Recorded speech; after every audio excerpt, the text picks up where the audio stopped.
Les amis, bienvenue dans cette nouvelle vidéo. Aujourd'hui, on va parler du fonds d'investissement 777 Partners.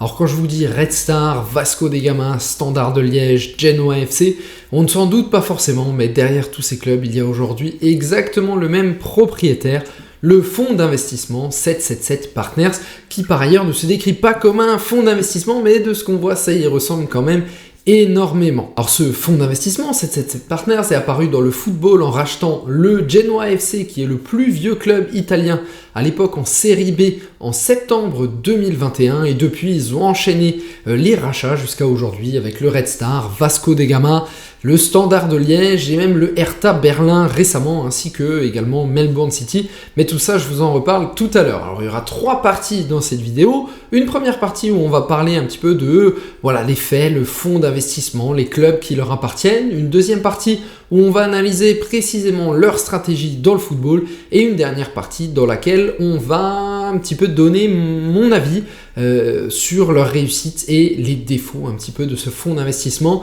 Et je vais répondre à la question fatidique, est-ce qu'il faut prendre peur de ce fonds d'investissement? Si cette vidéo vous plaît, n'hésitez pas à vous abonner, ça aide énormément, ça me permet d'améliorer le setup qu'il y a ici et surtout ça me fait très plaisir et n'hésitez pas à liker cette vidéo. Allez, on commence tout de suite. Donc partie 1, la Galaxy 777 Partners. Donc c'est un fonds d'investissement, même s'il ne se décrit pas comme tel, qui est dirigé par Josh Wanders. Il existe depuis 2015 et il est investi dans différents secteurs, l'aviation, l'assurance, le sport, les médias, le divertissement et les fintech. Et d'ailleurs le sport et les médias, j'en reparle juste après. Alors bien sûr, ce qui nous intéresse ici, vous vous en doutez, c'est le football. Au niveau footballistique, 777 Partners a racheté différents clubs de football. Le Red Star, qui joue actuellement en national, qui est donc un club français, le Hertha Berlin, le Genoa, le Vasco da Gama et le Standard de Liège. Ils ont aussi une participation minoritaire dans deux clubs, le Melbourne FC et le FC Séville, et même dans les autres clubs que je vous ai cités avant. Parfois le club leur appartient pas entièrement, parfois c'est à 70%. En général, ils ont tendance à acheter ces clubs à des prix assez élevés. J'en reparle un petit peu plus tard dans cette vidéo. Le Genoa, il a été acheté 150 millions d'euros, alors qu'à l'époque, si je ne me trompe pas, il était en série B. Vasco da Gama, au Brésil, il a été acheté 133 millions d'euros pour 70 millions départ. Une somme qui a l'air quand même conséquente pour un club brésilien. Certes, c'est Vasco, il y a toute une histoire, mais quand même, ça a l'air conséquent.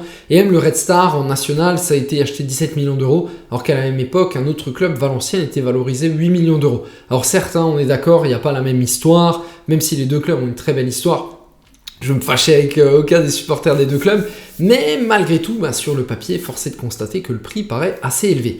Le rachat, d'ailleurs, il a été fortement critiqué par les supporters du Red Star qui ont écrit différents articles que je mettrai en description parce que c'est vraiment des articles de qualité. Il faut savoir que le fonds d'investissement 777 Partners rachète aussi des droits TV internationaux. Donc ils ont les droits TV des championnats brésiliens et argentins au niveau international et aussi les droits TV de la sélection chilienne et péruvienne. On peut y voir ici une stratégie de synergie. Je ne vais pas trop en parler parce que je vais en parler après dans la partie suivante de la vidéo. Entre le média et les clubs, l'idée, potentiellement sur le long terme, c'est pourquoi pas d'attirer des joueurs dans un club comme Vasco da Gama pour augmenter le prix auquel tu vas vendre les droits TV. Ça peut être quelque chose qu'on peut imaginer. D'ailleurs, à ce sujet, le journaliste indépendant Romain Molina, il a fait différentes vidéos. Il a aussi révélé que New City Capital, qui est le propriétaire de Ostend en Belgique et de Nancy en France, paye 777 Partners pour des conseils sportifs. Il y a même un risque de conflit d'intérêts maintenant en national entre Nancy et le Red Star. Pour vous dire, ils font un petit peu de tout. Ils ont une société de conseils sportifs, ils ont une société dans les médias, ils ont d'autres entreprises. Je vais vous en parler tout de suite, c'est une formidable introduction pour la partie sur leur stratégie, mais faut vraiment comprendre que c'est pas qu'un fonds qui est là pour le football, mais ils sont là pour vraiment toute une galaxie de services qu'ils veulent offrir. Mais avant ça, avant d'en parler plus en détail, je vais vous parler de leur stratégie dans le football, c'est le sujet de notre partie 2. La stratégie, alors il faut savoir que dans cette partie, j'ai cherché vraiment des infos assez nombreuses, pris une approche quasiment de chercheur plus que de youtubeur, mais le thème m'intéressait. N'hésitez pas à vous abonner si ça vous plaît, encore une fois, ça aide énormément. Alors dans tous les clubs que rachètent 777 Partners, il y a des similitudes. Une similitude notamment, il faut noter que 777 Partners a une préférence pour acheter des clubs qui se situent dans des grandes villes. dans des capitales notamment. Alors d'ailleurs, c'est ce qu'il souligne dans une interview RMC Sport après le rachat du Genoa, que je vous mettrai en description. Dans le nom du club, le Genoa FC, il y a le nom de la ville contrairement à d'autres clubs. Et cela nous a particulièrement intéressés.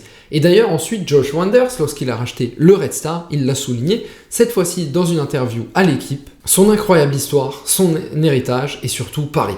Alors bon, voilà, le Red Star en plus c'est à Saint-Ouen, c'est pas tout à fait à Paris, mais bon, on comprend bien l'idée encore une fois, et d'ailleurs le journaliste s'est pas manqué de le souligner dans la question suivante à Josh Wonders. L'avantage d'une capitale, c'est que tu vas pouvoir profiter de la marque, c'est un peu ce que le Qatar a fait au PSG aussi, tu profites de la marque Paris, et tu vas profiter de la marque de la ville pour, voilà, t'agrandir, un petit peu l'expansion de ton club et pour faire grandir ton club. Tu vas aussi profiter d'un vivier de talent qui est très présent dans les grandes villes et dans les capitales.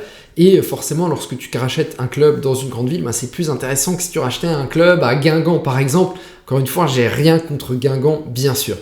Et puis en plus, dans une capitale, tu profites d'une fanbase de supporters importants, et ça, c'est ce dont je vais parler dès maintenant. On retrouve également dans tous les clubs que rachète 777 Partners une fanbase importante. Voilà, c'est le cas au Red Star, qui est probablement un des clubs de national le plus suivi en France.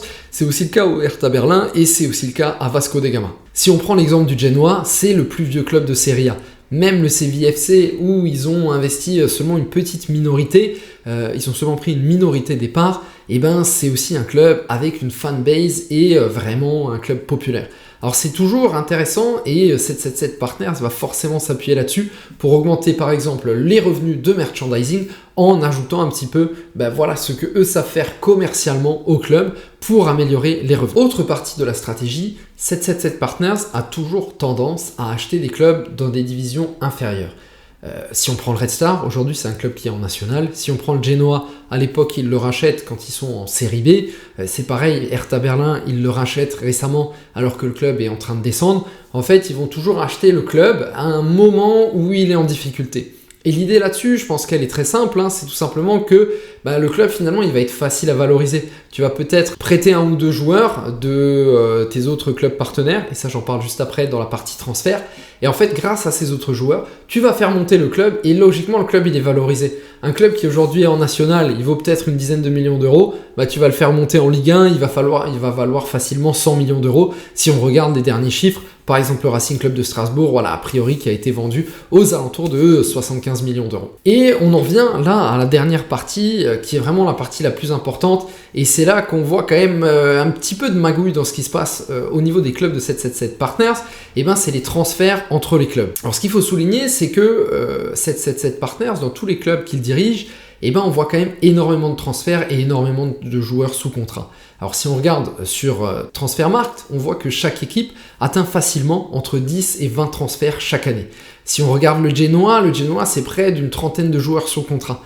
Rien que l'an dernier, ils ont prêté 15 joueurs dans d'autres clubs.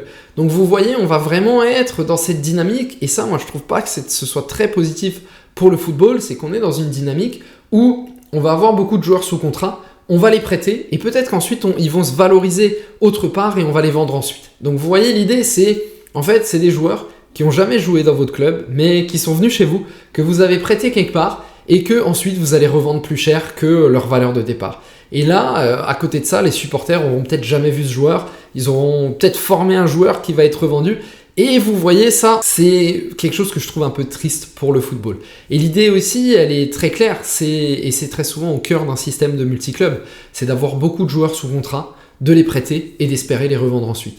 Grâce à ça, tu as un moyen de créer de l'argent. Tu vas former des joueurs dans ton système. En plus, si tu as 10 clubs, tu vas former encore plus de joueurs. Et ensuite, tu vas les revendre parce que les joueurs, aujourd'hui, c'est des actifs valorisables. Et plus tu as d'actifs que tu peux valoriser, et d'ailleurs, j'en parlais déjà dans ma vidéo sur la stratégie de Todd Boehly dans le football, plus tu as d'actifs, plus potentiellement derrière, tu peux faire du cash, et plus ton investissement va te rapporter quelque chose derrière. C'est bien pour le business, c'est moins bien pour les supporters qui ont un petit peu l'impression de devenir un club de passage, où chaque année tu vas voir 10-15 transferts alors que c'est des joueurs que tu n'auras jamais vu jouer dans ton club. On va entrer maintenant dans la dernière partie de cette vidéo où on va vraiment se demander les résultats. On va se demander, est-ce que ça marche? Est-ce que ce modèle il est en train de perdurer et il est en train de réussir? Alors pour l'instant, force est de constater que les résultats ne sont pas au rendez-vous en termes sportifs. À part le Red Star qui joue la montée en Ligue 2, les autres clubs n'ont pour l'instant pas eu d'excellents résultats sportifs. Le Hertha Berlin vient de descendre en division inférieure, le Standard de Liège vivote en division belge, même si je ne suis pas le plus grand suiveur de division belge. Séville, pareil, ressort d'une mauvaise saison en championnat. Bon, après, il y a un super parcours en Ligue Europa. Voilà, faut nuancer un petit peu comme toujours. En plus, financièrement, il y a de grosses pertes. Il y a une enquête du média Josimar, qui est un média norvégien indépendant, qui a révélé que lors de la saison 2021-2022, le Standard a perdu 20,2 millions d'euros. Le Genoa perd 60 millions d'euros. Vasco de Gama, 22 millions d'euros. Le Hertha Berlin, 80 millions d'euros. Et le Red Star, 2 millions d'euros. Alors que c'est quand même un club de national, ce qui est énorme. Même Séville, 777 Partners n'a qu'une petite partie du capital, a perdu 60 millions d'euros l'an dernier. Et le cas de Vasco Gama, il est en plus assez interpellant. Et c'est Josimar qui a révélé ça. Il y a plusieurs clubs brésiliens qui se sont plaints auprès de la FIFA parce que Vasco de Gama ne payait pas dans les temps. Et en plus, Vasco de Gama a prêté 5 millions d'euros à une entreprise complètement différente, sans l'accord vraiment des autres actionnaires. Même Genoa, ils ont été pénalisés d'1 point en 2022 car ils n'avaient pas payé leur taxe à temps. La vraie question qu'on se pose maintenant, c'est pourquoi 777 Partners est en train de faire ce qu'il est en train de faire dans le football. Alors, comme beaucoup d'experts semblent souligner, l'objectif, ça a l'air d'être la circulation du capital. C'est-à-dire que tu vas faire circuler l'argent et les actifs entre différents clubs et éventuellement entre d'autres entreprises. Imaginez, à titre d'exemple, tu as un club en difficulté financière.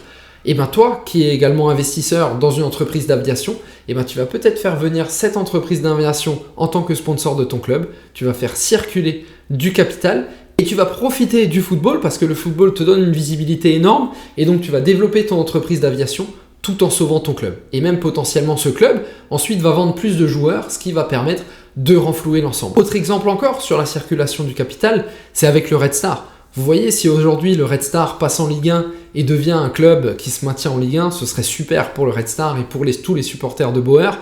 Mais là, derrière, la valorisation va augmenter. Le Red Star n'est plus un club qui va être acheté 17 millions d'euros, mais plutôt un club qui va valoir facilement 100 millions d'euros. Et donc finalement, ce que tu as perdu sur d'autres clubs, tu vas le rattraper facilement là. Et en plus, en ayant plusieurs clubs, tu vas pouvoir prêter des joueurs. Pourquoi pas prêter des joueurs du Hertha Berlin au Red Star pour que le Red Star puisse monter plus facilement. Et d'ailleurs, il y a des prêts entre les différents clubs.